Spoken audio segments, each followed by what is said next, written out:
Hi, my name is Blake Barnes. I'm here to talk to y'all today about a tapestry that Vladimir Gorsky painted a couple decades ago, and this is for Bob Hopkins' speech class of 1350.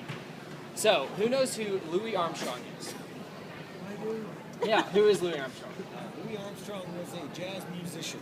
Yes, exactly. Normally when I say the words American jazz musician, Louis Armstrong is the first one who pops into my mind. No, the raspy voice, African-American guy who plays the trumpet and the cornet. Yeah, that's the guy. So, today I'm just here to talk to y'all about just a little bit more of the background of who Louis Armstrong was and what the effect that he had on the world, essentially. So, Louis Armstrong, when he was younger, he grew up in New Orleans, Louisiana.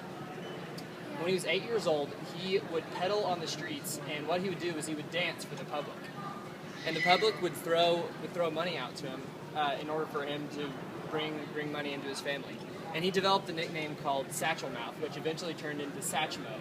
And that's the nickname that he called himself throughout his jazz career. Now, whenever Louis Armstrong was starting, he paired up with a guy named Joe Oliver. And this guy played the trombone and also sang and played piano.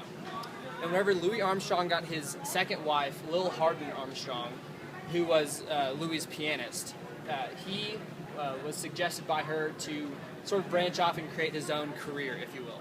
And so from then, he had Lil Hardin as his pianist, which was his wife. And from there, his career took more of an independent stance, if you will. And from that point, he was able to tour with Ella Fitzgerald and Duke Ellington and Miles Davis, who are all three big jazz names in America. And after that, he was able to sort of create his own stance in America. And during his lifetime, he was born in early 1900 and died in 1971, and that is right in the mix of the Civil Rights era.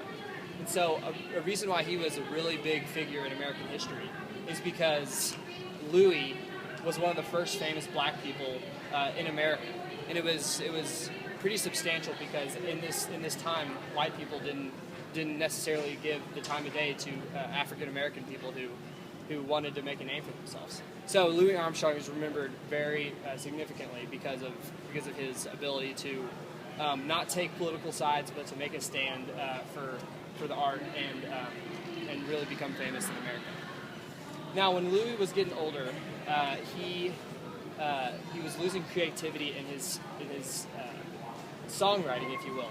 And something that's really interesting about him is that he would do marijuana to come up with new ideas of music to write. And so not a lot of people know that about Louis. And so when he was 69, he was in New Orleans and passed away from a heart attack. But Louis' life and all the music that he wrote, whether it was just about his life in general or his friends, made a very substantial impact on America. And thank you for listening to me today and just learn a little bit more about American history. Thank you. Appreciate it. I don't know how to stop it.